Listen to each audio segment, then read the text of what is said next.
রজব মাসে নবী করিম সাল্লাল্লাহু আলাইহি ওয়াসাল্লাম ধারাবাহিকভাবে 10টি নফল রোজা রাখতেন। শাবান মাসে ধারাবাহিক 20টি নফল রোজা রাখতেন। আর রমজানে পুরো মাস জুড়ে নবী সাল্লাল্লাহু আলাইহি ওয়াসাল্লাম রোজা রাখতেন। রমজানের প্রস্তুতি হচ্ছে, রমজানের ইবাদতের প্রস্তুতি হচ্ছে আগে থেকেই ইবাদতে মনোযোগী হওয়া। কিন্তু আমাদের প্রস্তুতির ধরনটা একটু ভিন্ন হয়। আমরা কি প্রস্তুতি নেই?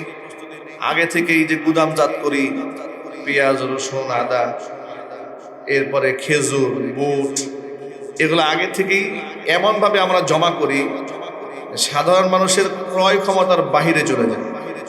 কৃত্রিম সংকট তৈরি করে মানুষকে আমরা কষ্ট করি। আবার আমরাই কিন্তু রমজানে রোজা রাখা শুরু করি, ঠিক কিনা বলেন? তাহলে রমজানের যে মূল বিষয়টা আমরা উপলব্ধি করতে পারিনি। রমজান এসেছে আমাকে পবিত্র করার জন্য, কিন্তু আমি রমজানের প্রস্তুতি নিতে পারিনি নিজেকে পবিত্র করার জন্য। আমি গুনাহ দিয়ে নিজেকে প্রস্তুত করেছি। অনেক মানুষ দেখবেন যে রমজান আসার আগে অনেক খাবার দাবার জমা করে ফেলেন। উদ্দেশ্য কি? দোকানদারকে জিজ্ঞেস করেন এগুলো জমা করলেন কেন? রমজানে চড়া মূল্যে বিক্রি করা যাবে। অথচ নবী করিম সাল্লাল্লাহু আলাইহি ওয়াসাল্লাম রমজানে রোজাদারের জন্য সকল কিছু সহজ করতে উদ্বুদ্ধ করেছেন। হুজুর বলেছেন, রমজানে শ্রমিকের শ্রম কমিয়ে দাও, মূল্য বাড়িয়ে দাও। সুবহানাল্লাহ পড়ে। আর সেখানে আমরা, এটা আমার মনে হয় শুধুমাত্র গোটা দুনিয়ার মধ্যে বাংলাদেশে যেটা হয়, এরকম লজ্জাজনক ইতিহাস পৃথিবীর কোথাও হয় বলে আমার জানা নেই। আপনারা শুনে অবাক হবেন, অমুসলিমদের দেশেও, অমুসলিম দেশ, খ্রিস্টানদের দেশ যেমন জার্মানি, ইউরোপ, আমেরিকা, এই সমস্ত রাষ্ট্রেও রমজান উপলক্ষে মানুষের জন্য দ্রব্য মূল্য সহজ করা হয়। সুবহানাল্লাহ বলবেন। অমুসলিমরা এতটুকু রেসপেক্ট করে রমজান মাসে, আর পৃথিবীর দ্বিতীয় বৃহত্তর মুসলিম দেশ বাংলাদেশের মানুষ আমরা, এদেশের ব্যবসায়ীরা কৃত্রিম ক্রাইসিস তৈরি করে। সারা জীবন ছোটবেলা থেকে দেখে এসেছি রমজানে দ্রব্যমূল্যের দাম বেশি, ঠিক কিনা বলেন? এটা কি আমাদের জন্য লজ্জাস্কর নয়? এটা আমাদের জন্য বড় আফসোস। ইয়া হাসরাতান আলাল ইবাদ, সূরা ইয়াসিনের ভাষায় বলতে হয়, এই বান্দাদের জন্য চরম আফসোস। দেখেছেন না এলপি গ্যাস নিয়ে কি শুরু হয়েছে বাংলাদেশে? কি সংকট শুরু হয়েছে? গ্যাস কি মানুষ বানায়? গ্যাস কার দান? আল্লাহ পাকের দান। কারা এটাকে কৃত্রিম ভাবে এটাকে বন্ধ করে দিয়ে মানুষের মধ্যে ধোঁয়াশা সৃষ্টি করে, হতাশা তৈরি করে, সংকট তৈরি করে? কারা করে? এটা কি বের করা কি অনেক কঠিন কাজ? একেবারেই সহজ কাজ। কারণ এটা তো আধ্যাত্মিক কোনো জিনিস না, গ্যাসের বোতলই তো হয়ে যায়। বোতল নাকি উধাও হয়ে যায়, বোতল নাকি খুঁজে পাওয়া যায় না। কারা করে? কে করে? এই অপরাধীগুলোকে ধরা হয় না। কেন ধরা হয় না? কে ধরবে? যিনি দায়িত্বে আছেন, যিনি ধরবেন, তাকে যদি বেশ কিছু টাকা দিয়ে ম্যানেজ করা হয়, তাহলে সরিষার মধ্যে ভূত ঢুকে গেল। এখন আপনি তো এই সরিষা দিয়ে আর ভূত তাড়াতে পারবেন না, ঠিক না? ঠিক বলেন। এভাবেই চলছে দুনিয়া। হে আল্লাহ, এই ফিতনা থেকে জাতিকে তুমি হেফাজত করো। নবী করিম সাল্লাল্লাহু আলাইহি ওয়াসাল্লাম বলেছেন, পৃথিবীতে মানুষ যে পাপ করে, এই পাপের পূর্ণ প্রায়শ্চিত্ত সে পাবে পরকালে। ভালো কাজ করলেও পূর্ণ বিনিময় পাবে পরকালে। দুনিয়াতে একটা জিনিস পাবে, উত্তম একটা জীবন পাবে, পরিতৃপ্ত একটা আত্মা পাবে, কিন্তু মূল রেজাল্ট পরকালে। অনুরূপভাবে এই দুনিয়াতে খারাপ কাজ যারা করে, মূল রেজাল্ট পাবে আখিরাতে। কিন্তু কৃত্রিম সংকট যারা তৈরি করে, তাদের ব্যাপারে নবী করিম সাল্লাল্লাহু আলাইহি ওয়াসাল্লাম স্পষ্ট বলে দিয়েছেন, এই দুনিয়াতে সে একটা কঠিন শাস্তির সম্মুখীন হবে। সেই শাস্তিটা কি? সেই শাস্তি হচ্ছে, দুনিয়াতে সে যত টাকার মালিক হোক না কেন, তার দারিদ্রতা দূর হবে না। নাউজুবিল্লাহ পড়েন। আচ্ছা, মানুষ সম্পদ অর্জন করে কি দরিদ্র হওয়ার জন্য, হতাশায় ভোগার জন্য? এটা আল্লাহ নবীর ওয়াদা। যেই ব্যক্তি কৃত্রিম সংকট তৈরি করে, দ্রব্যমূল্য বৃদ্ধি করে মানুষকে কষ্ট দেয়, পৃথিবীতে সে যত কোটি টাকার মালিক হোক না কেন, সে দারিদ্রতা থেকে বের হতে পারবে না। চরম পর্যায়ে দারিদ্রতা তারে একবার চতুর্দিক থেকে ঘিরে ধরবে, তার মধ্যে হতাশা কাজ করবে, সে সুখ পাবে না। এই কথাগুলো আমাদের ভাইরা বুঝতে চান না। আল্লাহ পাক যেন আমাদের ব্যবসায়ী ভাইদেরকে এই সিন্ডিকেটের কবল থেকে হেফাজত করুন। প্রিয় বন্ধুগণ, একদিক থেকে রমজানুল পূর্বে রজব শাবান হচ্ছে প্রস্তুতির মাস, তাহলে আমাদের প্রস্তুতির মাস হচ্ছে আমরা বেশি বেশি পেঁয়াজ বাজারজাত করা থেকে বন্ধ করে দিয়ে তেল তুল সব গুদামে বন্দি করে রাখবো নাকি? না, আমাদের কাজ হচ্ছে আমরা এখন থেকেই বেশি বেশি নফল নামাজ, কোরআন তেলাওয়াত, তাসবিহ তাহলিল, জিকির আজকার, দান সাদকা আমরা এখন থেকে বাড়িয়ে দেব, বলেন ইনশাআল্লাহ। যাতে করে রমজান আসা মাত্র হুট করে আমাদের উপর ইবাদতের চাপ না পড়ে। এমন যেন না হয় যে রমজান আসলো আমি একদম ক্লান্ত হয়ে গেলাম। আমি আগে থেকেই রমজানের জন্য প্রস্তুত নিয়ে রাখবো, আল্লাহ পাক যেন কবুল করেন। আবার আরেকটি সংকটকালীন মুহূর্তে আমরা আজকে জুমার নামাজে বসেছি। সেই সংকটটা কি? বাংলাদেশের নির্বাচনের হাওয়া বইছে। নির্বাচনের হাওয়া বইছে। এই ক্ষেত্রে বাংলাদেশের প্রতিটি মিম্বার থেকে খতিব সাহেবদের দায়িত্ব হচ্ছে মানুষদেরকে সচেতন করা, সৎ নেতৃত্বের ব্যাপারে মানুষদেরকে উদ্বুদ্ধ করা। এ দেশ, এ সমাজ, এ রাষ্ট্রকে যদি আমরা ভালো বানাতে চাই, অবশ্য আমাদের লিডারশিপ এর মধ্যে ঈমান থাকতে হবে, তাকওয়া থাকতে হবে, পরহেজগারিতা থাকতে হবে।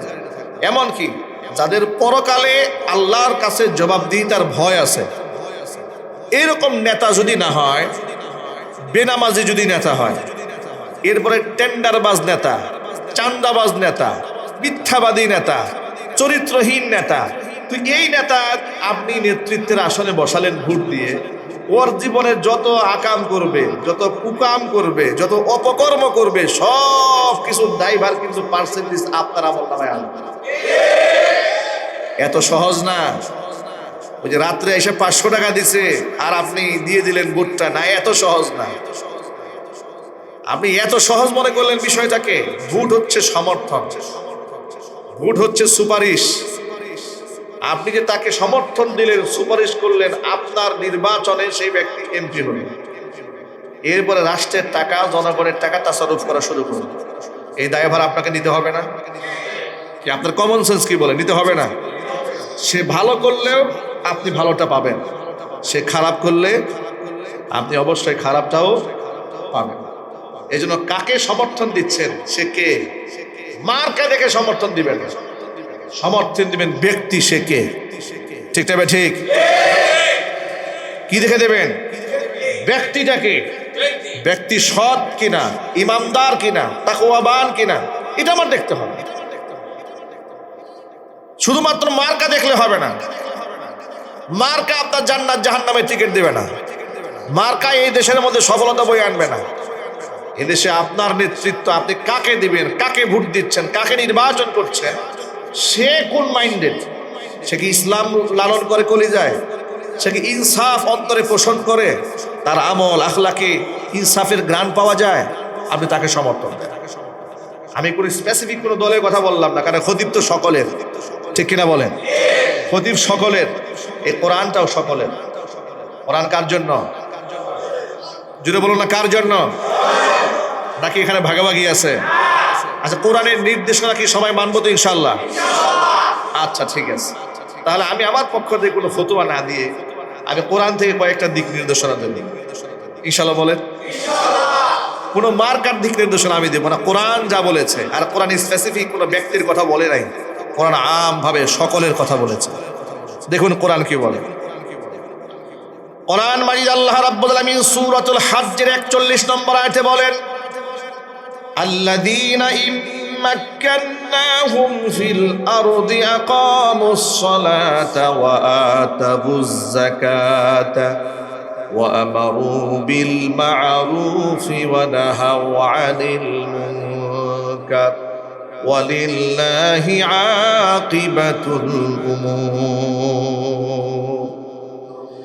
ইমানদার ব্যক্তিদেরকে যদি আমি নেতৃত্বের আসনে বসাই, কারণ নেতৃত্বের আসনে মানুষ বসাতে পারে না, নেতৃত্ব মানুষ দিতেও পারে না, কারণ নেতৃত্বের মালিকানা মানুষের হাতে না। সকল ক্ষমতার উৎস জনগণ, এটা কুফরি কথা। সকল ক্ষমতার উৎস একমাত্র আল্লাহ রাব্বুল আলামিন। ক্ষমতার উৎসকে জোরে বলুন আল্লাহ পাক বলেন, ইমানদার ব্যক্তি যারা, এদেরকে যদি আমি দেশের নেতৃত্ব প্রদান করি, এরা এই সমাজের মধ্যে মৌলিকভাবে 4 দফা কাজ হাতে নিয়ে আমল শুরু করবে। কয় দফা? 1 নাম্বার কাজ আকামুস সালাহ, সমাজের মধ্যে রাষ্ট্রীয়ভাবে তারা নামাজকে কায়েম করে দিবে। নামাজ কায়েম করবে সমাজ। আমাদের সমাজে কি নামাজ কায়েম আছে? ব্যক্তিগত পর্যায়ের আছে, ঠিক না? কায়েম আছে, কায়েম নাই বলা যাবে না, আছে তো, কিন্তু ক্ষুদ্র ক্ষুদ্র অংশ বিশেষ আছে, টুকরা টুকরা হয়ে আছে, বিক্ষিপ্ত অবস্থায় আছে। যেমন আমি নামাজ পড়ি, আপনি নামাজ পড়েন, আমাদের মুয়াজ্জিন সাহেব নামাজ পড়েন, বাজারে অনেক ব্যবসায়ী ভাইরা নামাজ পড়েন, তো নামাজ কায়েম আছে, ব্যক্তি জীবনে আছে। কিন্তু রাষ্ট্রীয় জীবন বলতে কি বোঝায়? আপনি বলবেন রাষ্ট্রের আবার জীবন কোনটা? রাষ্ট্রের যদি ভাষা হয়, রাষ্ট্রের যদি অধিকার হয়, রাষ্ট্রের ভাষা আছে না? রাষ্ট্রের ভাষা কি যদি বলেন? রাষ্ট্রের যেমন ভাষা হয়, তখন রাষ্ট্রের কিছু নীতিমালাও হয় না? রাষ্ট্রের নীতিমালা হয়, রাষ্ট্রের আইন আছে, রাষ্ট্রের ল আছে না ভাই? রাষ্ট্রীয় নীতিমালার অন্তর্ভুক্ত হবে নামাজ। সুবহানাল্লাহ। রাষ্ট্রের নীতিমালার অন্তর্ভুক্ত হবে নামাজ, যে মুসলমানকে অবশ্যই নামাজ পড়তে হবে। এখন এই যে এখানে আমি প্রশ্নের জবাব দিয়ে দিলাম, এই দেশের অনেক বুদ্ধিজীবীরা প্রশ্ন তোলে, হুজুর দেশে যদি নামাজ কায়েম হয়ে যায়, হিন্দুরা কি করবে, বৌদ্ধরা কি করবে, খ্রিস্টানরা কি করবে?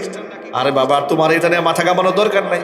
খ্রিস্টানরা তাদের ধর্ম পালন করবে, বৌদ্ধরা ওদের ধর্ম পালন করবে। নামাজ কায়েম হবে শুধু মুসলমানদের জন্য। কাদের জন্য জুড়ে বলেন? মুসলমানদের জন্য বাধ্য, এটা পড়তে হবে। তুমি তো মুসলমান, তোমার আইডেন্টিটি, তোমার জাতিসত্তা, তোমার পরিচয় নামাজ। আর এই নামাজটা ঐচ্ছিক ইবাদত নয়, এটা ফরজ ইবাদত। এই নামাজ না পড়লে জবাবদিহিতা করতে হবে। এই নামাজ না পড়লে তোমাকে জবাবদিহিতার কাঠগড়ায় দাঁড়াতে হবে। কেন পড়লে না, কি জন্য পড়ো নাই, ব্যাখ্যাদার করাও। নামাজ যদি সমাজের মধ্যে প্রতিষ্ঠিত হয়ে যায়, 1 নাম্বার দায়িত্ব এটা ইমামদারদের। এখন আপনাদেরকে যদি আমি ছোট্ট করে প্রশ্ন করি, যে এই লোকটা নিজে নামাজ পড়ে না, সেই লোকরা যদি আপনি এমপি বানান, যার নিজের মধ্যে নামাজ নাই, সেই ব্যক্তি সমাজের নায়ক নামাজ কায়েমের কথা বলবে? জোরে বলেন। একে তো এ কথা আমি প্রথমে স্বীকার করে নেই, গণতান্ত্রিক সিস্টেমে ক্ষমতায় গিয়ে পরিপূর্ণ শরীয়ী আইন বাস্তবায়ন করা কিয়ামত পর্যন্ত সম্ভব নয় গণতান্ত্রিক সিস্টেমে। কারণ এর কিছু রুলস আছে, কিছু রেজুলেশন আছে, এর কিছু নিয়মতান্ত্রিকতা আছে, এর কিছু সীমাবদ্ধতা আছে। একে তো গণতান্ত্রিক চিন্তা চেতনার মূল প্রতিপাদ্য বিষয়টা কুফরি। সেটা কোনটা? জনগণ সকল ক্ষমতার উৎস, এটা একটা কুফরি বক্তব্য। জনগণই যেখানে বেশিরভাগ মানুষ যে রায় দেবে, সেটাই রাষ্ট্রের আইন, দেশের আইন, এটাও একটা কুফরি আইন ইসলামের দৃষ্টিকোণ থেকে। ইসলামিক যারা ফলো করে, ইসলামের আদর্শ যারা লালন করে, তারা একথা বিশ্বাস করে ক্ষমতার মালিক একমাত্র আল্লাহ তাআলা, এবং আইনের উৎস এটা মানুষের চিন্তা চেতনা নয়। অধিকাংশ মানুষের মতামত নিয়ে আইনের উৎস তৈরি হয় না। মুসলমানদের বিশ্বাস আইনের উৎস হচ্ছে কোরআন এবং হাদিস। আইনের উৎস কি? কোরআন হাদিস। কারণ মানুষ যদি নিজে আইন তৈরি করে, তাহলে মানুষের মধ্যে দুর্বলতা আছে, মানুষের মধ্যে চিন্তার দুর্বলতা আছে, মানুষের মধ্যে আবেগ কাজ করে, মানুষের মধ্যে স্বজনপ্রীতি কাজ করে, মানুষের মধ্যে নিজস্ব দলীয় ব্যাপার একটা কাজ করে। দেখবেন, তার বাস্তবতা বলি আপনাদেরকে, দেখবেন নিজের দলের লোক যদি খুনও করে, এটাকে নেতা কর্মীরা ধামাচাপা দেওয়ার চেষ্টা করে। কিন্তু অন্য দলের লোকরা যদি একটা মশাও মারে, পরের দিন মানববন্ধন নিয়ে দাঁড়ায় যায়, তার ফাঁসি দিতে হয়। এটা কেন? এটা আমরা মানুষ, এই মানবিক দুর্বলতা আমাদের কাজ করে। এই জন্য আইন তৈরি করার দায়িত্ব মানুষকে দেওয়া হয় না। আইন তৈরিকারীর ক্ষমতা কার? আল্লাহ পাক। মৌলিক আইনগুলো এটা আল্লাহ পাক তৈরি করবেন, করে দিয়েছেন। মানুষ যেটা তৈরি করবে সেটা হচ্ছে, হ্যাঁ, মানুষ তৈরি করতে পারবে কোনটা? এমন আইন যেটা কোরআন সুন্নাহর আদর্শের সাথে কন্ট্রাডিকশন নয়, সেটা কোনো অসুবিধা নেই। যেমন ধরুন, আপনি এখানে একটা ব্রিজ বানাবেন না, বা কোথায় কি রাস্তাঘাট তৈরি করবেন, রাস্তার কোন সাইডে মানুষ চলবে না চলবে, এটা ধর কোরআন সুন্নাহ দিয়ে নেওয়া দরকার নেই। আপনার দরকার আছে না? দুনিয়া সাজাবার নীতিমালা মানুষ তৈরি করবে, কিন্তু আইন, অনুশাসন, চিন্তা, দর্শন, বিচার ব্যবস্থা, এর মূলনীতি হলো কোরআন এবং হাদিস। ঠিক কিনা বলেন? মূলনীতি কোরআন এবং হাদিস, তাহলে পৃথিবীতে ইনসাফ হবে। এছাড়া প্রচলিত যে সিস্টেম, এই সিস্টেমে হাজারো কান্না করলেও ইনসাফ পাওয়া যাবে না। এই জন্য ইমানদার বান্দা যারা, তাদের এক নাম্বার দায়িত্ব নিজেরা নামাজি হওয়া। নামাজি হওয়ার পরে তো গণতন্ত্র দিয়ে তো পুরোটা আসবে না, তো কি আসবে? এখন প্রশ্ন যে হুজুর ঠিক আছে, গণতন্ত্রের চিন্তা কুফুরি, এর আইডিওলজি এটাও কুফুরি, তো কুফুরি দিয়ে আমরা ইসলাম কায়েম কি করে করবো? কুফুর দিয়ে ইসলাম 100% কায়েম হবে না। তো কি হবে? ইসলাম কায়েমের একটা পরিবেশ তৈরি হবে। ঠিক কিনা বলেন? ধরুন আপনি 300 আসনে আমরা বললাম যে ঠিক আছে গণতন্ত্র কুফুরি, কোনো ব্যক্তি নির্বাচনে যাওয়া দরকার নাই, সব নামাজিরা স্টপ হয়ে গেল। সেখানে সুদখোর, ঘুষখোর, মিথ্যাবাদী, লম্পট, লুটেরা, মাস্তান, ডাকাত সবগুলা আসন সব দখল করে ফেলেছে। এরপরে শান্তি মতন মসজিদে জুমার নামাজ পড়বেন, তাও পড়তে পারবেন না। ঠিক কিনা বলেন? কারণ আইন প্রণেতা তো বসে আছে নামাজ বিদ্বেষী, আলেম পছন্দ করে না। আপনি যে মসজিদের মিম্বারে বসে স্বাধীনভাবে খুতবা দিবেন, ও দিতে দিবে না, ও আইন করবে জুমার মসজিদে খুতবা দিতে হলে আমাদের পারমিশন নিয়ে দিতে হবে। কি বয়ান করবে আমাদের পারমিশন লাগবে। এবার আপনারা বুঝেন তাহলে অবস্থাটা কি হবে। ওয়াজ মাহফিল করবেন, পারমিশন নিয়ে ওয়াজ করতে হবে। খুনি হাসিনার সময় যেটা হয়েছে, ঠিক না ঠিক বলেন? সারা জীবন দেশ স্বাধীন হওয়ার পর থেকে এই দেশের মানুষরা ওয়াজ শুনেছে, বয়ান করেছে, কোনো পারমিশন লাগে নাই। হঠাৎ করে 2-4-5 বছর আগে খুনি হাসিনা আইন করলো, ওয়াজ মাহফিলে থানা থেকে পারমিশন নিতে হবে, এরপরে এসপি সাহেবের কাছে যেতে হবে, ডিসির কাছে যেতে হবে, এলাকার এমপি মন্ত্রীর কাছে যেতে হবে। এখন ওনারা যদি সদয় হয়ে কোরআনের কথা বলার সুযোগ দেন আপনি বলতে পারবেন, ওনারা যদি অনুমতি না দেন আপনি বলতে পারবেন না। তাহলে এবার চিন্তা করেন, আমরা যদি এই সমস্ত নেতৃত্বের আসনগুলো ইমামদারদেরকে সরায় দেই, তাহলে এর থেকেও ভয়াবহ পরিণতির সামনে অপেক্ষা করছে। এই জন্য আমাদের নামাজি নেতৃত্ব দরকার। ঠিক কিনা ঠিক বলেন? আচ্ছা, আমরা মুসলমান, আমাদের তো হৃদয়ের তামান্না এটা থাকবে, আমরা দেখব আমি যার পেছনে হাঁটবো অবশ্যই সে আল্লাহকে বিশ্বাস করে কিনা, নামাজি কিনা, পরকালের জবাবদিহিতার ভয় আছে কিনা। এই লোকটা যদি পরকালের জবাবদিহিতার ভয় থাকে তাহলে সে রডের পরিবর্তে বাঁশ ঢুকাবে না, মানুষের সম্পদ তাসারুফ করবে না, 1000 কোটি টাকা সে মারবে না, কারণ তার মধ্যে ঈমান আছে। সে চিন্তা করে আমি 1টি টাকা ধরবো, আমার তো আল্লাহর আদালত আছে, আমার তো পরকাল আছে, আমার তো আলামে বারজাখ আছে, আমার তো মিজান আছে, পুলসিরাত আছে, আমার তো জান্নাত জাহান্নাম আছে। ঠিক না ঠিক বলেন? এই জন্য সৎ নেতৃত্ব এটা ইসলামের মৌলিক একটা ব্যাপার। ইমানদার নেতা হতে হবে। আল্লাহ পাক রব্বুল আমিন বলেন, আল্লাযীনা ইম্মাক্কান্নাহুম ফিল আরদি, এদেরকে যদি জমিনের মধ্যে আমি ক্ষমতার মসনদে বসায় দেই, 1 নাম্বার কাজ বাস্তবায়ন করবে, আকামুস সালাহ, সমাজে নামাজ কায়েম করবে। নামাজ যদি কায়েম হয়ে যায়, এই সমাজের মধ্যে অপরাধ প্রবণতা একেবারে অনেকাংশে কমে আসবে। ধরুন সব নামাজ পড়ে, এই যে আমাদের এই কারওয়ান বাজার ব্যবসায়ী ভাইরা, আজান হয়ে গেল সবাই মসজিদে চলে আসছে নামাজের জন্য। এরকম চিত্র যদি হয় যে কেউ আর বেনামাজি নাই, তাহলে কি ওজনে কম দেবে? খাদ্যে ভেজাল দেবে? এখন আপনারা বলেন তো, ওজনে কম দেওয়ার ব্যবসায়ী এই এলাকায় নাই? খাদ্যে ভেজাল দেওয়ার ব্যবসায়ী নাই? আহারে, কেন এই কাজগুলো করেন? ইসলাম তো আপনাকে এমন একটা জীবন দর্শন দিয়েছে, ইসলাম শুধু আপনাকে মসজিদে এসে নামাজি পড়তে বলে নাই। সুবহানাল্লাহ, আপনি অবাক হয়ে যাবেন। আমি যখন নবী করিম সাল্লাল্লাহু আলাইহি ওয়াসাল্লামের জীবনে থেকে এই অংশগুলো পড়ি, হাদিসগুলো পড়ি, বিশ্বাস করেন আবেগ আপ্লুত হয়ে যায়, অনেক সময় অজান্তে চোখ থেকে পানি বের হয়ে যায়। আল্লাহু আকবার। ইসলাম এত সূক্ষ্ম সূক্ষ্ম বিষয় আমাদের সামনে পরিষ্কার করে দিয়েছেন। হাদিস শরীফ এসেছে, বাররা রাসূলুল্লাহ সাল্লাল্লাহু আলাইহি ওয়াসাল্লাম আলা সুবরাতি তুআমিন, আল্লাহর নবী এক খাবারের দোকানের সামনে দিয়ে হেঁটে গেলেন। হেঁটে যাওয়ার সময় দেখলেন খাবার স্তূপ করে রাখা হয়েছে। আল্লাহর নবী খাবারের ভিতরে হাত ঢুকাই দিলেন, উপরে অবস্থার ভিতরে অবস্থা দেখার জন্য। ফাসাবাতুল বালাল, হাতের মধ্যে ভেজা ভেজা লাগলো। নবীজি সাল্লাল্লাহু আলাইহি ওয়াসাল্লাম ব্যবসায়ীকে বললেন, কি ব্যাপার? উপরে খাবারগুলো শুকনা, নিচের খাবারগুলো ভেজা, কারণ কি? তখন তিনি দোকানদার বললেন, হুজুর আসাবাতুস সামা, বৃষ্টি এসেছিল তো বৃষ্টির পানিতে খাবারটা নিচের অংশ ভিজে গেছে। হুজুর বললেন, সেই ভিজা অংশটুকু উপরে উঠাই রাখলে না কেন?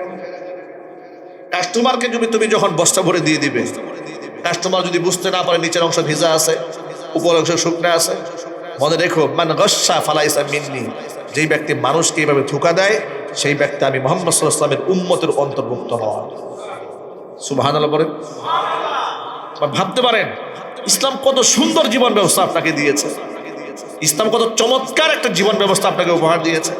অথচ আমরা কি মনে করি ইসলাম হচ্ছে শুধু নামাজ, রোজা, হজ, যাকাত শেষ। ইমাম সাহেব নামাজের বাহিরে কোনো কথা বলবে না, রোজার বাহিরে কোনো কথা বলবে না, হজ যাকাতের বাহিরে হুজুর কোনো কথা বলবে না। হুজুর অন্য কথা বললেই এটা রাজনীতি হয়ে যাবে, এই ব্যাপারে হুজুরের হস্তক্ষেপ করার কোনো দরকার নাই। আলেমরা যদি কোরআনের সমস্ত কথা মানুষের সামনে পাবলিকলি না বলে, তাহলে এই সমাজটা হিংস্র জঙ্গলি জানোয়ারের সমাজ হয়ে যাবে। কোরআন সুন্নাহয় যত কথা আছে সমস্ত কথাগুলো হুজুরদের মাধ্যমে সামনে আসুক, এটা আপনারা চান? এটা যদি বলুন না চান? হ্যাঁ, মন গড়া যদি বলি তাহলে তো রেফারেন্স থাকবে না। আমি যা বলছি কোরআন মাজিদ থেকে কোট করে আপনাদের সামনে উপস্থাপন করছি। আচ্ছা, আপনারা কি সূরাতুল মুতাফফিফিন সম্পর্কে জানেন? হ্যাঁ, সূরাতুল মুতাফফিফিন এটা কোন পারায় আছে বলতে পারেন কেউ? 20 পারায়? কোন পারায়? 30 পারায়। মাশাআল্লাহ, কিছু মানুষ তো জবাব দিয়েছে, আলহামদুলিল্লাহ বলেন। মোটামুটি ফরজ কিফায়া আদায় হয়েছে দেখি। হ্যাঁ, অথচ এটা সবার জানা দরকার ছিল। কেন জানা দরকার ছিল সেটা বলি, কারণ 30 নম্বর পাড়াটা এটা বাচ্চাদের পাড়া। ছোটবেলা ওই যে আমপাড়া পড়ে না বাচ্চারা, এটা হলো সেই পাড়া। তো এই যে সূরাটা আমরা সবসময় তেলাওয়াত করি, ওয়াইলুল লিল মুতাফফিফিন আল্লাযীনা ইযা ইক্তালু আলান নাসি ইস্তাওফুন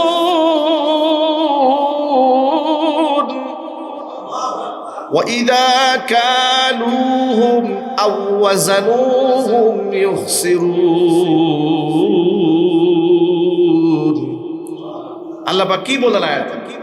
আমরা একটু ভাবি নাই কোনোদিন। আপনারা মনে করেছেন এত বড় কোরআন শরীফ শুধু নামাজ রোজা বলছেন আল্লাহ তাআলা? আল্লাহ পাক বলেন ওয়াইলুল লিল মুতাফফিফিন আল্লাযীনা ইযা ইক্তালু আলান নাসি ইস্তাওফুন। ওই সমস্ত ব্যবসায়ী যারা ওজন করে মাল নেয়, নিজেরা যখন ওজন করে মাল নেয় তখন তারা পরিপূর্ণভাবে মালটা গ্রহণ করে নেয়। ওয়াইদা কালুহুম, আর যখন তারা মানুষদের জন্য ওজন দেয়, আও ওয়াজানুহুম, অথবা তাদেরকে ওজন করে দেয়, ইউখসিরুন, তখন তারা কম দেয়। নিজেরা যখন পাইকারি দোকান থেকে মাল কিনে একবার কড়াই গন্ডাই হিসাব করে পাই টু পাই বুঝে নেয়, খুচরা যখন সে মালটা পাবলিকলি বিক্রি করে তখন ওজনে কম দেয়। আল্লাহু আকবার। দেখেছেন কোরআন শরীফ আল্লাহ কি বলতেছেন? আপনারা বলেন শুধু নামাজের কথা বলছেন, কোরআন শরীফ রোজার কথা বলছে, হজ কথার কথা বলছে, যাকাতের কথা বলছে, কি বলে নাই কোরআনে সেটা বলে। আল্লাহু আকবার বলেন। কোরআন শরীফের নামাজের কথা আসছে মাত্র 82 আয়াতে। নামাজের পরে সর্বাধিক গুরুত্বপূর্ণ ইবাদতের নাম যাকাত। যাকাতের ব্যাপারে কোরআন মাজিদে 32 আয়াত এসেছে। নামাজ এবং যাকাত একসাথে 27 আয়াতের মধ্যে এসেছে। হজের ব্যাপারে 12 আয়াত নাজিল হয়েছে। রমজানের রোজার ব্যাপারে মাত্র 5 আয়াত নাজিল হয়েছে। এর মানে নামাজ শেষ, রোজা শেষ, হজ শেষ, যাকাত শেষ, এই মাত্র 5, 12, 27, 32, 28, 82 শেষ হয়ে গেল। এই যে এত বড় কোরআন, হাজার হাজার আয়াত আল্লাহ পাক নাজিল করেছেন, শুধুমাত্র নামাজ রোজার কথা দেওয়া হয় নাই। আমার জীবনের এমন কোন উপসর্গ নাই, অনুষঙ্গ নাই যেটা কোরআন বলে দেয় নাই। জোরে জোরে বলেন সুবহানাল্লাহ। আল্লাহ পাক বলেন বান্দারে, ওয়ানাজ্জালনা আলাইকাল কিতাবা তিবয়ানাল লিকুল্লি শাইইন ওয়া হুদাও ওয়া রাহমাতাও ওয়া বুশরা লিল মুসলিমিন। ও নবীজি, আপনার উপরে এমন একটা কিতাব নাজিল করে দিয়েছি, তিবয়ানাল লিকুল্লি শাইইন, সবকিছু আমি আল্লাহ তাআলা খুলে খুলে বর্ণনা করে দিয়েছি, কিছু বাকি রাখে না। আল্লাহু আকবার বলেন। কিছু বাকি রাখি নাই, সব তোমাদের জন্য বলে দিলাম। বান্দারে, এত সুন্দর কোরআন বাদ দিয়ে কোন জায়গায় জীবন দর্শন করতে যাও? কোন নেতার পিছনে দৌড়াও যে নেতা কোরআন শরীফ পড়তে জানে না? কোরআন কোন কালের ভয় নাই। যে নেতা নাইট ক্লাবে যায়, গাজের আড্ডায় যায়, যে এটা বেনামাজি, যে এটা টেন্ডারবাজি করে, রিক্সাওয়ালার পেটের মধ্যে লাথি মেরে এই চান্দাবাজি করে, তার পেছনে দৌড়াও, তার জীবনের যত গুনাহ আছে তোমারও প্রায়শ্চিত্ত ভোগ করতে হবে, কারণ তুমি অন্যায়কে সমর্থন জুগিয়েছো। আজকে দেখুন কাউরান বাজারে কয়েকদিন আগে দেখেছি চান্দাবাজদেরকে ব্যবসায়ীরা ধাওয়া দিয়েছে। আমি ব্যবসায়ীদের জন্য মনে প্রাণে দোয়া করি, যে ব্যবসায়ীরা চান্দাবাজদেরকে ধাওয়া দিয়েছে, সকল ব্যবসায়ীদেরকে মসজিদের মিম্বার থেকে দোয়া করছি, হে আল্লাহ এই ইনসাফগার ব্যবসায়ীদেরকে তুমি নেক হায়াত দারাজ করো। আর চান্দাবাজ, লুটেরা, মাস্তান, ডাকাত এবং খুনিদের সাথে কোন মুসলমানের কোনো সম্পর্ক থাকতে পারে না। যত বড় নেতা হোক না কেন, ক্ষমতার মস্তককে পুরাই ফেলতে হবে। আপনি কিসের চান্দাবাজদের ভয় পান? আপনি ওরা আছে 5 জন, আপনারা আছেন 5000, দাঁড়াতে সাহস পান না কেন? কথা বলে না কেন? ওরা 10 জন আসে, আপনারা 10,000 আছেন। ওরাও রক্তে মাংসে গড়া মানুষ, আপনারাও রক্তে মাংসে গড়া মানুষ। আপনারা হিম্মত বাড়ান। সাহস পায় কি করে আপনাদের কাছে চান্দাবাজি করতে আসে? ঠ্যাং ভাঙ্গা ঝুলায় রাখবেন দোকানে। গোটা দেশের মানুষ স্বস্তি পাবে যদি আপনারা এই চান্দাবাজ থেকে দেশকে মুক্ত করতে পারেন। ঠিক কিনা বলেন? আমার প্রিয় বন্ধুগণ, ব্যবসায়ীরা কষ্ট করে হালাল রুজি রোজগার করে মানুষকে যে সস্তা মূল্যে, সাশ্রয় মূল্যে দিতে পারে না চান্দাবাজদের কারণে। ঠিক না? একটা গাড়ি এসে নামে, এর ভাগ দাও, অমুকের ভাগ দাও, সলিমুদ্দিনের ভাগ দাও, কলিমুদ্দিনের ভাগ দাও, নসিমুদ্দিনের ভাগ দাও, বসিরুদ্দিনের ভাগ দাও। বেটা ভিক্ষা করে খা বেটা, অন্যের ভাগ নিয়ে বসে আছো। বাবার জমিদারি পেয়েছে ওখানে, রাস্তাঘাটে তোমার বাবার তৈরি করা, বাজারকে তোমার বাবা তৈরি করেছে। ভিক্ষুকের মতো চান্দা নেওয়ার জন্য আসো? তোমার লজ্জা হওয়া উচিত, শরম হওয়া উচিত। তুমি মুসলমানের সন্তান, তোমার মরতে হবে। তোমার জান্নাত জাহান্নাম আছে, তোমার মিজান আছে, পুলসিরাত আছে, কবর আছে, ময়দানে মাহশার আছে। তুমি জুলুম করে খাচ্ছ, তোমার সন্তান গাঞ্জাখোর হবে, লম্পট বদমাশ হবে। তোমার সন্তান নামাজি হবে না, তোমার দোয়াও কবুল হবে না আল্লাহর কাছে। তুমি হজ করলে হজও কবুল হবে না, উমরাও কবুল হবে না। পশু পাখির জিন্দেগি হবে তোমার। আল্লাহ পাক যেন হেদায়েত দান করে, জোরে করে আমিন। প্রিয় ভাইরা আমার, কোরআন মাজিদ আল্লাহ পাক সব বলে দিয়েছেন, কিছু বাকি নাই আল্লাহ পাক যা বলেন নাই। সুতরাং আল্লাহ রাব্বুল আমিন বলেন, নিজেরা যখন নেয় পরিপূর্ণ নেয়, কিন্তু পাবলিককে যখন খুচরা দোকানদার, যখন খুচরা কাস্টমার কাছে বিক্রি করে, তখন সে ওজনে কম দেয়। আল্লাহ পাক যেন এমন ভয়াবহ গুনাহ থেকে আমার ব্যবসায়ী ভাইদেরকে হেফাজত করেন, জোরে বলেন আমিন। মিথ্যা কথা অহরহ বলে, হুজুর আপনি আসছেন, আপনার সাথে মিথ্যা কথা বলবো। দেখেন ভাষাটা শুনুন, হুজুর আপনি আসছেন, আপনার সাথে মিথ্যা কথা বলবো। হুজুর আমি সবার সাথে মিথ্যা কথা বলি না, আপনি আসছেন। এটা সত্যি আল্লাহর কসম করে বলি, এই কাপড়টা আমি কিনছিলাম 600 টাকা গজ বলে, আবার কেনাই পড়ছে 600 টাকা গজ। আপনার জন্য দাম 50 টাকা কম, একটু লস হোক, সমস্যা নেই। কত বড় দয়ালু, কত বড় দয়ালু! 600 টাকা কিনে আমাদের 50 টাকা আরো কমাই দিছে। আমি এটা সবার কথা বলি না। হ্যাঁ, এমন হতে পারে, এমন হতে পারে যে আলেমদেরকে এত মোহব্বত করে, ভালোবাসে, সে কেনা রেট না, এর থেকেও কম দিতে পারে, সেটা ভিন্ন। এটা যে আপনি মোহব্বত করে থাকেন সেটা ভিন্ন কথা, কিন্তু সত্যিকার অর্থে যদি আপনি মিথ্যা কথা বলে থাকেন। আমি আমার জীবন থেকে একটা গল্প শোনাই আপনাদেরকে। জুমার নামাজে সবাই কম পাইতো, সব কথা বলতে পারি না, ওয়াজ করে অভ্যাস, লম্বা লম্বা সময়। যাই হোক, একবার উত্তরাতে এক ঘড়ির দোকানে গেলাম। আমার ছোটবেলা থেকে আমি ঘড়ি পরি, এটা আমার একটা শখ, শখ এবং প্রয়োজন দুটোই। ঘড়ি দেখি, টাইম দেখি, আর ঘড়ি পরি। ঘড়ি না পড়লে সবসময় খালি খালি লাগে, এটা আমার একটা শখ। এটা মানুষের শখ থাকে না, এটা আমার একটা শখ। তো মাঝে মাঝে ঘড়ি কিনি। এক দোকানে গেলাম, তা নর্মালি আমি দাম দর করি না, খুব একটা বার্গেনিংয়ে যাই না, কারণ ফেস ভ্যালু আছে, সবাই চিনে। এটা বেশি খেসাখেসি করলে হুজুর বলবে, এই হুজুর আসছে আমাদের সাথে দামাদামি করে। আমি বললাম, ভাই একটা ঘড়ি পছন্দ হয়েছে? বলে, হুজুর আপনি আসছেন, আপনার সাথে কোনো বার্গেনিংয়ে যাবো না, এটা আমরা 23,000 টাকা বিক্রি করি, আপনার জন্য মাত্র 20,000 টাকা।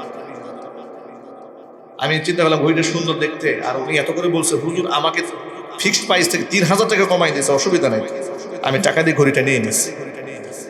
সপ্তাহখানিক পরে আমার খুব ঘনিষ্ঠ এক বন্ধু এই ঘড়ি দেখে খুব পছন্দ হয়েছে তার, আমাকে বলছে, ভাই ঘড়ি কোথা থেকে কিনেছেন? আমি বললাম, ঢাকা থেকে। তো খুব সুন্দর হয়েছে ঘড়ি, আমি দেখি খুঁজে পাই কিনা। ও আরেকজন বড় ব্যবসায়ীর কাছ থেকে ঘড়িটা খরিদ করেছে। তা আমাকে একদিন এসে বলছে যে, ভাই ঘড়ি তো পেয়েছি, ওই একই কোম্পানির ঘড়ি, সব একই আছে, আর এটার কোনো ডুপ্লিকেট হয় না, এটা আমি পেয়েছি। আমি জানি যে ওটার কোনো ডুপ্লিকেট কপি হয় না। পরে উনি আমাকে বলছে, ভাই আপনার কাছে কত নিয়েছিল? আমি বললাম যে এরকম 20,000 টাকা নিয়েছিল। আমি তো কিছু 10,000 টাকা নিই। সুবহানাল্লাহ, বলেন কি আপনি? বলে হ্যাঁ আমি 10,000 টাকাতে কিনেছি। বলে হ্যাঁ আমি 10,000 টাকা কিনেছি। আমি এটাকে একটু যাচাই করার জন্য, আমার তো সন্দেহ ছিল না, কিন্তু যখন ও বলেছে আমাকে এটা, আমি একটু যাচাই করতে গেলাম আরেক ভাইয়ের কাছে। উনি আমাকে দেখে বলে, হুজুর আপনার জন্য 9,000 টাকা। আরেক দোকানদার, চিন্তা করলাম সুবহানাল্লাহ, প্রথম দোকানদার আমার হুজুর মনে করে দিল 20,000 টাকা, এখন উনি দিচ্ছে আমাকে 9,000 টাকা, আমার বন্ধু নিয়ে গেল 10,000 টাকা। এই যদি হয় অবস্থা, ভাইরা আমার, এইভাবে অনেক সময় মানুষ, ব্যবসায়ীরা প্রতারণা করে মানুষের সাথে, ঠিক না ঠিক বলেন? আচ্ছা ধরুন আমরা এটা বুঝতে পারলাম না, আপনি একটু প্রতারণা করলেন, ধোঁকা দিয়ে দিলেন, বোকা বানালেন। আচ্ছা ময়দানে মাহশারে মিজানের পাল্লায় আমলনামা ওজন দেওয়া হবে না? বান্দার হকের একটা ব্যাপার আছে না? বান্দার হক আপনি নষ্ট করলে, এখন আপনি বলবেন হুজুর অসুবিধা কি? লভ্যাংশ তো যেমন খুশি তেমন করা যায় না, ইসলামী নীতিমালা আছে। আপনি লভ্যাংশ যেমন খুশি তেমন করতে পারবেন না। 300 টাকা সারিয়ে এনে 3,000 টাকা বিক্রি করবেন, হারাম। আপনাকে পারমিশন দেওয়া হয় নাই। ব্যবসা করতে বসেছেন, আগে ব্যবসা সম্পর্কে জানুন। আমরা মাদ্রাসাতে কিতাবুল বুয়ু, ব্যবসা সংক্রান্ত অধ্যায় আমাদেরকে পড়ানো হয়েছে। কিতাবুল ওয়াকালা, উকালতি অধ্যায় আমাদেরকে পড়া হয়েছে। আপনি আমাদেরকে আলেও বলতে পারেন, অ্যাডভোকেট বললে ভুল হবে না, সব মাসলা আমাদের জানা আছে। এরপরে ব্যবসায়ীদের যত মূলনীতি আছে, আমাদের সব মূলনীতি ও শরিয়ার দৃষ্টিকোণ থেকে আলেমদেরকে পড়ানো হয়েছে। জোরে বলেন সুবহানাল্লাহ। আলেমের কাছে জিজ্ঞেস করেন, হুজুর আমি এটা করতে চাচ্ছি, এটা কি বৈধ হবে কিনা, না জায়েজ হবে কিনা, জায়েজ হবে কিনা জিজ্ঞেস করুন। আল্লাহ আপনার ব্যবসায় হালাল যদি ব্যবসা করেন, এর মধ্যে বারাকা আছে। কি আছে ভাই? বারাকা আছে, সীমাহীন বরকত পাবেন, আপনি কল্পনাও করতে পারবেন না। নামাজের ওয়াক্ত হয়ে আসতে আপনি নামাজে ঢুকেন, মনে মনে ভাবলেন আধা ঘন্টা সময় নষ্ট হয়ে গেল, আল্লাহর কসম নষ্ট হয় নাই। আধা ঘন্টা সময় আপনি আল্লাহর কাছে সাহায্য নিলেন, 24 ঘন্টার নিরাপত্তা আল্লাহ পাক আপনার জন্য নিজ হাতে গ্রহণ করে নিল। আপনি নয় নষ্ট করেন নাই, অপচয় করেন নাই, আপনি রবের কাছে আপনার সময়ের জিম্মা দিয়ে আসলেন, হাজিরা দিয়ে আসছেন না। এখন রব আপনার পুরো দায়িত্ব গ্রহণ করেছে। আপনি ঠকবেন না, আপনি ঠকে যাবেন না। যারা নামাজি তাদের ব্যবসাও চলে, যারা বেনামাজি এদের ব্যবসাও চলে। দিন শেষে হিসাব করে দেখেন, বেলা শেষে হিসাব করেন, মাস শেষে হিসাব করেন, দেখবেন এই ব্যবসায়ীদের মধ্যে নামাজি ব্যবসায়ী আছে, বেনামাজি ব্যবসা আছে, পাশাপাশি দোকান করে। একজন আজান হলে দৌড়ে মসজিদে আসে, আর একজনের এই যে বসছে দোকানে, ও কিয়ামতের আগে নামাজ আসবে না। ঠিক না ঠিক বলেন? বেলা শেষে এরও সময় শেষ, 63 বছর হায়াত এরও শেষ, এরও শেষ। এর আমল নামায় জমা হয়ে গেছে ব্যবসার 50 কোটি টাকা, সাথে জিন্দিগি এক ওয়াক্ত নামাজও কাজা হয় না। ওরও আমল নামায় জমা হয়েছে 50 কোটি টাকা, জীবনে এক ওয়াক্ত নামাজ হয় না। ঠিক না ঠিক বলেন? তা আপনি তো শুধু দুনিয়া কামাইছেন, আখিরাতটা বাদ দিয়ে দিয়েছেন। আর এই লেখা দুনিয়া আখিরাত সব পেয়ে গেল। রব্বানা আতিনা ফিদ দুনিয়া হাসানা ওয়া ফিল আখিরাতি হাসানা। ভাইরা নামাজ পড়বো তো ইনশাআল্লাহ? আল্লাহ যেন কবুল করে, জোরে কোন আমিন। প্রিয় ভাইরা আমার, অনেক লম্বা কথা, সময়ের ব্যাপার, মূল কথায় ফিরে আসি। এই জন্য নামাজি ব্যক্তি, সে ব্যক্তি সৎ হয়, তার কারণটা বলে দেই। যেই ব্যক্তি দৈনিক 5 বার আল্লাহর সামনে দাঁড়ায়, আল্লাহর সামনে দাঁড়িয়ে বলে ইহদিনাস সিরাতাল মুস্তাকিম, আল্লাহ আমাদেরকে সঠিক পথে পরিচালিত করো। ফজরে গিয়ে আল্লাহকে বলে, আল্লাহ আমাকে সঠিক পথের দিশা দাও। জোহরে গিয়ে আল্লাহকে বলে, আল্লাহ সঠিক পথের দিশা দাও। আসরে গিয়ে আবার বলে, আল্লাহ সঠিক পথের দিশা দাও। মাগরিবে গিয়ে বলে, আল্লাহ সঠিক পথের দিশা দাও। ঘুমাতে যাওয়ার আগে আবার আল্লাহকে বলে, আল্লাহ সঠিক পথের দিশা দাও। একটু চিন্তা করে আবার সুযোগ পেলে তাহাজ্জুদের নামাজেও বলে, সুযোগ পেলে ইশরাকের নামাজেও বলে, সুযোগ পেলে আওয়াবিনের নামাজের মধ্যে বলে, সুযোগ পেলে সলাতুল হাজাতের নামাজ পড়েও বলে। এই যে বারবার রবের সামনে দাঁড়ায়া একজন বান্দা বলে, আল্লাহ তুমি আমাকে সঠিক পথের দিশা দাও, সঠিক পথের দিশা দাও। আল্লাহ পাক কেমন যেন বলে, বান্দারে এতবার যদি হিদায়াত চাস, অবশ্যই তোকে আমি সমস্ত গুনাহ থেকে মুক্ত করার দায়িত্ব আমি নিজ হাতে নিয়ে নিলাম। এই জন্য নামাজিরা কন্টিনিউ নামাজ পড়লে ব্যক্তি ভালো হয়ে যায়। আল্লাহ পাক বলেন, সমাজ ভালো করতে গেলে 1 নাম্বার কাজ এই সমাজের নামাজ চালু করতে হবে। ঠিক না ঠিক বলেন? নামাজ চালু করার বিকল্প রাস্তা নেই, নামাজি আপনাকে হতে হবে। এমনকি মুসলিম সমাজে আপনাকে নামাজ কায়েম করতে হবে।